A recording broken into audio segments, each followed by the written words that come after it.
भाई सुनो, एक तो सबसे बड़ी जो चीज है उसके बारे में बात कर रहे हैं। आज जयंती है महात्मा गांधी जी की, दूसरी है लाल बहादुर शास्त्री की। अब दोनों की जो जयंती है दोनों के बारे में बात करेंगे, एक एक के बारे में बात करके तो आगे निकलना नहीं है ना। पहली चीज जो महात्मा गांधी जयंती मना रहे हैं, उनका जन्म आज ही हुआ था 2 अक्टूबर के दिन। अब हुआ कब था? 1869 में। और कल मैंने 10th क्लास में और 5-7 दिन से लगातार करवाने के बाद में बच्चे आगे निकल के नहीं आ रहे। उसका मतलब क्या है कि या तो शर्माना आगे, और शर्माने से काम चलता ही नहीं है। जब तक हम आगे स्टेज पे नहीं आएंगे, बच्चों के सामने नहीं आएंगे, तो हम आगे निकल के नहीं जा सकते। इसमें शर्माने से कोई काम चलता ही नहीं है।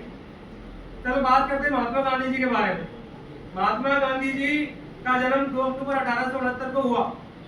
इनके पिताजी का नाम करमचंद गांधी था, इनकी माता का नाम पुतलीबाई था, और इनकी जो वाइफ थी, पत्नी थी, उसका नाम कस्तूरबा था। लेकिन ये चीज को अपन आए दिन देखते रहते हैं, सुनते भी रहते हैं। छोटी छोटी जब हम 6वीं क्लास में पढ़े थे तब से ये चीज सुनते आ रहे, कब जिंदा हुआ, कब इन्होंने मतलब लास्ट इसकी दिन थे, कब जाके इनको अंतिम सांस ली, है ना। इसका हत्यारा कौन था या इनको किसने मारा था, ये तो हम नहीं कह सकते कि हत्यारा था या अच्छा था। तो नाथुराम गोडसे ने इनको मारा था। अब जो इनकी जो मेन चीज है वो है, ये अपन को जो दिखते हैं वो है नहीं। तो महात्मा गांधी जी के बारे में हमने बात की आज तक कि आपको दिखे होंगे कि एक से अकेली धोती पहने हुए, अकेले एक कपड़े में पहन के चारों तरफ घूमते थे, ऐसा लगता था। लेकिन इनके बारे में जो कहे वो बिल्कुल मानते, ठीक है, अलग अलग किताबों में अलग अलग वर्णन है, लेकिन जितनी ज्यादा हम देखते हैं 100% में से 80% किताबों अगर हम देखते हैं तो उनके बारे में ये बात बिल्कुल असत्य है। वो एक चंपारण आंदोलन हुआ था, उसके बाद में इसकी वाइफ को भेजा गया था कस्तूरबा को, उसके बाद में हुआ था। उससे पहले की अगर इनकी हम कहानी देखते हैं महात्मा गांधी जी की, तो बहुत ही अलग तरीके की है। जो आज हम इस युग में देखते हैं ना लड़कों को, उस युग वाली है। भाई का जन्म होने के बाद में अब आप सोच सकते हैं कैसा पुरुष होगा, कैसा नहीं होगा। मात्र 13 साल की उम्र में तो भाई ने शादी कर ली थी महात्मा गांधी जी ने, जिसको आज हम बाल विवाह का रूप देते हैं। दूसरी चीज, ये जो महात्मा गांधी जी यहाँ से पढ़ने के लिए हमने आज तक सुना है कि गरीब थे, तब इन्होंने जाके एक कपड़े को यूज किया था। अगर ये गरीबी होते तो आपने आज तक सुना है क्या कि कोई भी जाके विदेश में जाके पढ़ाई कर लेगा। भाई बैरिस्टर की पढ़ाई करने के लिए विदेश गए, लंदन, इंग्लैंड का नाम सुना है ना आपने, वहां जाके इन्होंने बैरिस्टर की पढ़ाई की। बैरिस्टर बोलते हैं आज वकालत को, वकालत की पढ़ाई जाके उन्होंने विदेश में की। इनको समझ में कब आया, इनकी जब तक इनको बोलते आगे तक ठोकर नहीं लगती तब तक समझ नहीं आता। तो ये वहां जाके बैरिस्टर की पढ़ाई कर रहे थे। बैरिस्टर की पढ़ाई पूरी की, पढ़ाई करने के बाद में एक रंग भेद की नीति चल रही थी वहां पे। कब चल रही थी, वो चली क्यों थी, उसका कारण है कि हमको भारतीयों को बोला जाता था वहां पे काला, और उनको बोला जाता अंग्रेजों को गोरा। तो काले गोरे की एक नीति रंग भेद की वो चल रही थी। तो एक दिन ये खुद देख रहे हैं जिसको अपन गरीब बोल रहे हैं, वो भाई सूट बूट पहने हुए फर्स्ट AC क्लास में ट्रेन में सफर कर रहे थे। तब इसको अंग्रेजों ने बाहर देख के धक्का देके बाहर निकाल दिया था महात्मा गांधी को। तब इनको समझ में आया कि ये बात कौन सी जिसकी वजह से मुझे उतारा जा रहा है। टिकट मैंने भी लिया है। आज एक नॉर्मल परिवार का आदमी कौन लेता फर्स्ट AC क्लास में टिकट? तब उसके पास पैसे थे, तो पैसे वाला थे तभी तो थे। अरे उसके बोलते ना, उसके जो पिताजी थे करमचंद गांधी, पहले रियासत हुआ करती थी, आज तो एकीकरण हो गया। हम बात करते हैं उसके बाद में भाई एक संगठन बन गया, एक पूरा देश हो गया, उसके अंदर राष्ट्रीयकरण होने के बाद में राज्य बन गए अलग अलग। तो जब रियासत हुआ करती थी ना, रियासतों का पहले राजकोट रियासत का प्रधानमंत्री हुआ करता था। कौन? उसके पिताजी करमचंद गांधी। तो गरीब क्यों हुए? गरीब तो था ही नहीं। उसके बाद में भी बीकानेर में आने के बाद उन्होंने काम किया है। तो 2 जगह वो काम करने के बाद कोई गरीब हो सकता है क्या? नहीं हो सकता। तो उनके जो बेटा थे महात्मा गांधी जी, वो बिल्कुल सूट बूट पहने हुए घूम रहे थे। फिर उन्होंने टिकट लिया, फिर दोबारा रिक्वेस्ट की, टिकट लेने के बाद फिर AC में चढ़े, फिर भी उनको नीचे उतारा गया। तब जाकर उनको पता लगा कि हमारे यहाँ कोई इतनी इज्जत नहीं है, तो इस चीज को हम कुछ पुरजोर तरीके से बात कर रहे हैं।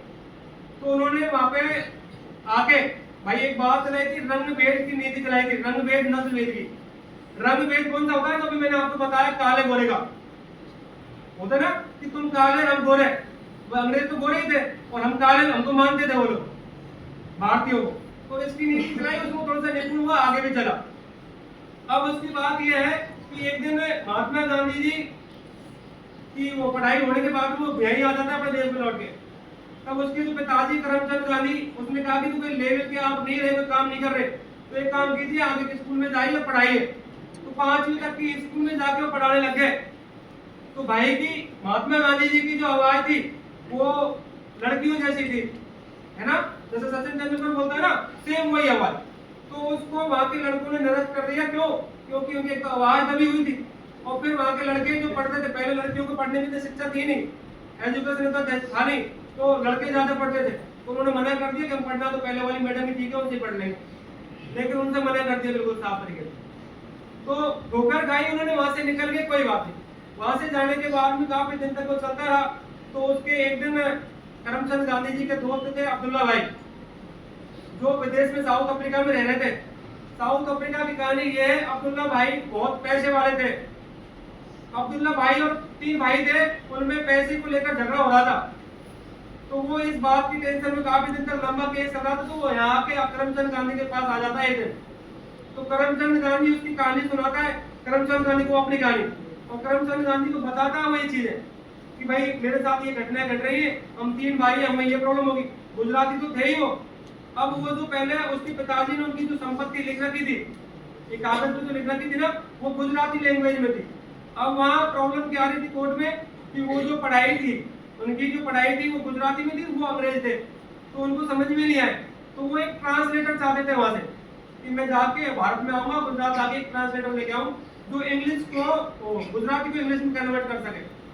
तो इस बात का पता चला उसके पिताजी को, करमचंद गांधी को, बोले बेटा फ्री तो बेटा है, इसमें जाओ, उसमें बैरिस्टर की पढ़ाई भी कर रही है, तो आपका काम कर देगा। तो अब्दुल्ला भाई ने एक बात कही थी उसको कि वकालत तो जो करने वाले मेरे पास बहुत बड़े बड़े हैं, लेकिन मुझे तो ट्रांसलेटर के रूप में भेज दो। तो महात्मा गांधी जी को वापस भेज दिया गया साउथ अफ्रीका। वहां भेजने के बाद में महात्मा गांधी जी ने किया क्या, महात्मा गांधी जी ने उनकी पढ़ देखी, कोई बात नहीं, पढ़ दूंगा ही, गुजराती तो थे, पोरबंदर में जो जन्म लिया है, तो गुजराती लैंग्वेज आती थी उनको। तो उनको जैसे वो लैंग्वेज आई, उन्होंने पढ़ा, तो उनको तीनों का निपटारा बिना कोर्ट में जारी कर दिया। उस दिन से भाई थोड़ा सा प्रख्यात होने लगा कि हाँ मैं विख्यात हूँ, लोग बात उनकी मानने लगे। ये बात चलती रही तो थोड़ी पहचान बनी। तो 9 जनवरी 1915 के दिन वो भारत में आ गए। उसी दिन से अंतरराष्ट्रीय प्रवासी मजदूर दिवस के रूप में मानते हैं आज भी। 9 जनवरी को आने के बाद में 1915 में उनको 1 साल तक भारत को घूमने का मौका दिया गया था गोपाल कृष्ण गोखले ने, जो उनके राजनीतिक गुरु हुआ करते। वो मौका जब उनको मिला तो वो घूम रहे थे वहां पे। तो भारत में जैसे जैसे घूमे तो उनको पहली बार सार्वजनिक भाषण देने का मौका 1916 में मिला था। वो मिला था एक यूनिवर्सिटी थी, कौन सा था? बनारस हिंदू विश्वविद्यालय। कौन सा था? बनारस हिंदू विश्वविद्यालय। उसमें आके उन्होंने पहला सार्वजनिक भाषण दिया। बुलवाया किसने था? मदन मोहन मालवीय ने। ये काम करने के बाद में उन्होंने पहला सार्वजनिक भाषण दे दिया। फिर 1916 में उनकी थोड़ी सी पहचान बढ़ गई कि ये आदमी अच्छा काम कर रहा है। फिर 1917 तक बात पहुंच गई, फिर चंपारण आंदोलन चल रहा था। चंपारण आंदोलन में उन्होंने भाग लिया, और चंपारण आंदोलन में भाग लेने के बाद में चंपारण आंदोलन में जो चल रही थी, नील की खेती करवाया करते थे अंग्रेज। और नील की खेती का उद्देश्य क्या था कि उनको पता था अंग्रेजों को हमको यहाँ से जाना है ही है। तो नील की खेती का जो उद्देश्य है वो उद्देश्य ये है कि नील की खेती करने के बाद में 2 साल 3 साल करने के बाद में बंजर हो जाता है।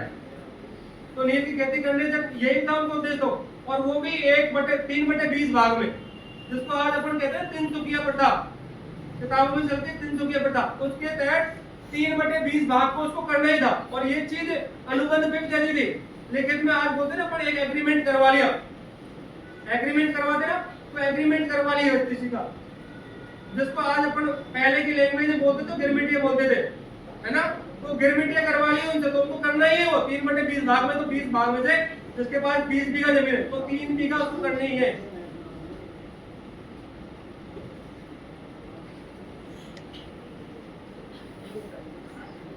तो एक बार वापस 1915 से चलते हैं ना, तो 20 की कहानी भूल जाएंगे ना साथ तरीके। Correct start. तो 1915 में जो कहां से आ गए थे? आ गए। तो वैसे तो पता भी है सब बच्चों को, 10th वालों को, तो 11th वालों को पता है। एक बार इनसे जानकार लेते हैं, 10th वालों को पता है 1915 साउथ अफ्रीका पार्ट, 1916 1917 1918 1919 1919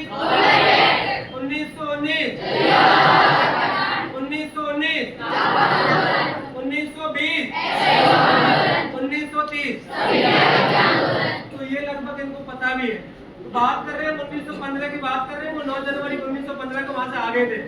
1916 की हमने बात की, बनारस हिंदू विश्वविद्यालय में पहला सार्वजनिक भाषण दे दिया था।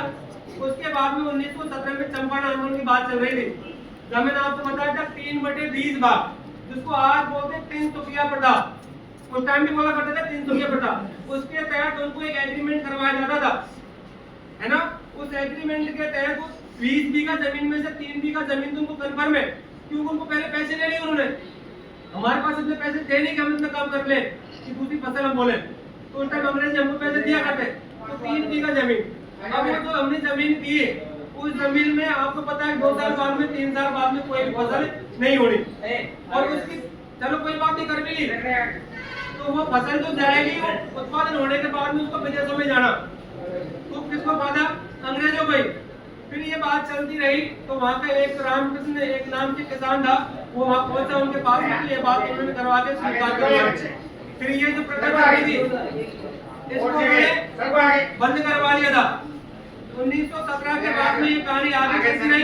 1918 की बात आई। 1918 में इनको पहली बार खेड़ा किसान आंदोलन करना था। अब जिस टाइम जैसे आज 2020 में कोरोना की महामारी फैली है, सेम उस टाइम पे 1918 में एक बीमारी चल गई थी जिसका नाम था प्लेग। अब तो वो बीमारी चल रही थी, प्लेग की बीमारी, तो उसमें जो आदमी वह कर्मचारी मजदूर वर्ग का काम कर रहा था, जितने किसान थे वो काम कर रहे थे, उनसे क्या काम तो करवाया गया। अब वहाँ किसान थे वो भी बेचारे काम कर रहे थे, तो उनसे बेफालतू को टैक्स लिए जा रहे, तो टैक्स में से मुक्ति दिलवाई वो महात्मा गांधी जी थे। उसके बाद में 1918 में एक अहमदाबाद मिल मजदूर में जो भी चल रही थी, मैंने बताई आपको प्लेग की बीमारी, उसकी वजह से जितने भी मजदूर काम कर रहे थे, उनको काम करने वालों से पहले क्या था कि आपको 3 पेमेंट दिया जाएगा, 4 पेमेंट दिया जाएगा।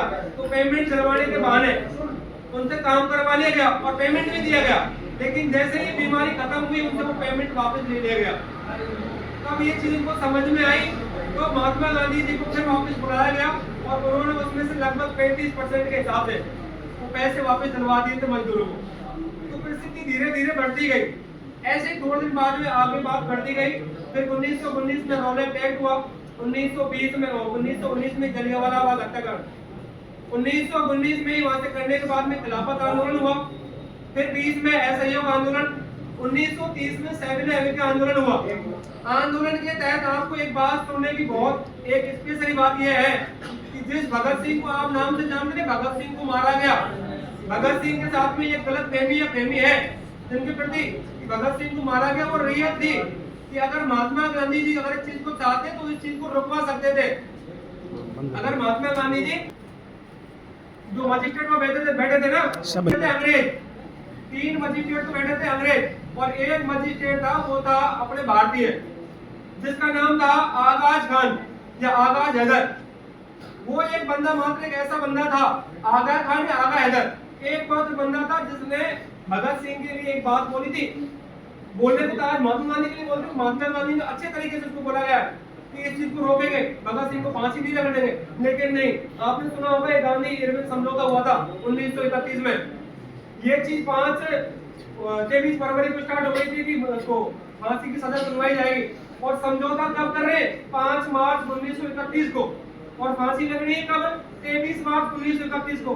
तो अगर अब गांधी इरविन समझौता नहीं होता, गांधी जी इरविन से समझौता नहीं करते, तो भाई भगत सिंह की फांसी रुक सकती थी। ये बात बिल्कुल सत्य है, लेकिन नहीं, उसने की बस एक बार बोलने के बाद में चुप। और उस टाइम अगर हम मानते हैं कि गांधी जी अच्छे थे तो उसको फांसी को रुकवाते। एक मात्र 23 साल की एज में बंदा वो फांसी के लिए तैयार, और लास्ट में बोलते हुए यही जा रहा है कि इंकलाब जिंदाबाद, इंकलाब जिंदाबाद। उसका मतलब कि मैं तो जा रहा हूँ, कोई बात नहीं। और इंकलाब ये बोलते भगत सिंह जी इतने पैसे वाले थे कि अपनी फांसी को पैसे देकर रोक सकते थे। उसके जो पिताजी थे, चाचा जी, 1904 में फांसी लगनी थी इनको, तो 50,000 रुपये देकर उस टाइम पे 50,000 रुपये देकर रुकवा ली थी फांसी को। तो ये क्यों नहीं रोक सकता था? रोक सकता था, लेकिन एक बात कह के गया था कि मैं तो जा रहा हूँ, लेकिन मेरे बाद में जो जितने भी नौजवान आएंगे ना, उनको सीखने को एक क्रांति के लिए आगाज करके जा रहा हूँ कि कुछ तो सीखेंगे, देश के लिए कुछ तो बोलेंगे ये। तो उन्होंने बोला भी, इसलिए वजह कर दी उनकी फांसी के लिए। लेकिन अब जो बात चल रही थी वो मजिस्ट्रेट वाली, मैंने बताया ना 4 मजिस्ट्रेटों की कमेटी में उसको फांसी के लिए बोला गया। तो उनमें एक हमारे मोंडन भाई जिसका मैंने भी नाम बताया था, आगाज खान, आगाज हैदर या आगा हैदर, उन्होंने अकेले मात्र बंदे ने एक बात कही थी कि आगा हैदर एक मात्र बंदे ने जो जज थे, उन्होंने इनकी फांसी नहीं लगनी चाहिए। अगर इनकी फांसी लगती है तो उनके साथ भाई 4 जज है, तो एक की एक बात और एक की अकेले की बात तो मानेगा कौन, है ना। कांग्रेस की उस टाइम का अधिवेशन चल रहा था, लेकिन कांग्रेस में इतनी दम नहीं थी कि कांग्रेस इतनी बात को आगे बढ़ाएगी, लेकिन इस पार्टी को बात छोड़ो, है ना। तो मेन जो 3 चीज चल रही थी, जज 4 जजों के बीच में हम बात कर रहे हैं, 3 जज अंग्रेज थे और एक जज जो हमारे भारतीय था, जो मैंने नाम बताया आपको, आगा हैदर या आगाज खान, उसने साफ तरीके से मना कर दिया था कि बिल्कुल फांसी नहीं होनी चाहिए, लेकिन भाई की बात मानी नहीं गई। तो भाई ने गुस्से में सीधे तरीके आगे कि ये आपका रिजाइन करो, सेम टाइम रिजाइन दे, तो बाहर आ गया था। तो वो एक भारतीय समर्पित एक इंसान था जिसने साफ साफ मना कर दिया कि ना तो मुझे आपकी नौकरी चाहिए, ना मुझे कुछ चाहिए, क्योंकि मैं भारतीय हूँ और इस 23 साल के बंदे की फांसी लगते नहीं देख सकता। जिस चीज को आज हम मान रहे, तो लास्ट में तो यही कहूंगा, इससे ज्यादा तो हैप्पी नहीं, आप बढ़ाए चलो, ये तो 4-5 घंटे की कहानी लंबी चलती है ना। तो महात्मा गांधी जी की जयंती के लिए इतना ही है। लाल बहादुर शास्त्री जी की जयंती ये आज की है। तो इस आज एक छोटी सी बात थी, इस बात थोड़ा सा बता दूं कि महात्मा गांधी जी को हम मानते हैं ना कि उनके रूप में आज एक छोटा सा स्वच्छ भारत अभियान मिशन चलाया जाता है, लेकिन ठीक है उन्होंने जो भी काम किए अच्छे किए बेकार के, लेकिन स्वच्छ भारत मिशन में एक काम जरूर हुआ है कि वो जो चल रहे थे, आपको पता है चश्मा का एक फोटो डालते हैं, एक आइकन डालते हैं, प्रतीक डालते ना, तो वो जो प्रतीक है चश्मे वाला, वो एक सिर्फ इसलिए इतना ही बन के रह गया है कि 4-5 नेता क्या करते हैं आपको पता है, साफ सफाई करने के लिए आते हैं और 4-5 नेता करवाते क्या है, पहले रोड साफ होगा, उसके ऊपर 4-5-10 पत्ते डलवाएंगे, फिर उनको साफ करवा देंगे।